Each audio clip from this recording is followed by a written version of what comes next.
విజయం charitable trust సేవలు అభినందనీయమని మాచర ఉన్నత పాఠశాల ప్రధానోపాధ్యాయుని ఎస్ రమాదేవి అన్నారు. మదర్ తెరెసా జన్మదినాన్ని పురస్కరించుకొని డాక్టర్ మండపేటకు చెందిన ఉపాధ్యాయుడు విజయ్ మోహన్ స్థాపించిన విజయం చారిటబుల్ ట్రస్ట్ ఆధ్వర్యంలో మాచర ఉన్నత పాఠశాలలో సేవా కార్యక్రమాలు నిర్వహించారు.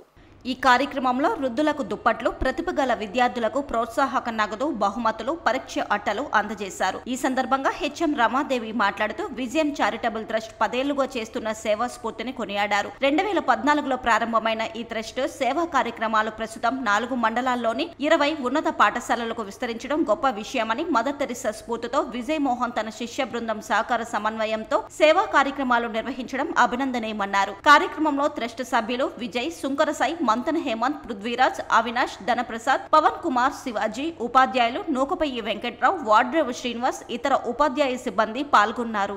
అంటే ఆపదలో ఉన్న వాళ్ళని ఆదుకోవాలి అనేటువంటి ఒక ముఖ్య ఉద్దేశంతో, మంచి ఉద్దేశంతో ఈ కార్యక్రమం అనేటువంటిది ఏర్పాటు చేయబడింది. కాబట్టి విద్యార్థులైన అందరూ కూడా మదర్ తెరెసా యొక్క స్ఫూర్తిని తీసుకొని అందరూ కూడా సేవా కార్యక్రమాలు చేయాలని, అందరూ కూడా మానవత్వాన్ని చాటాలని నేను కోరుకుంటున్నానండి.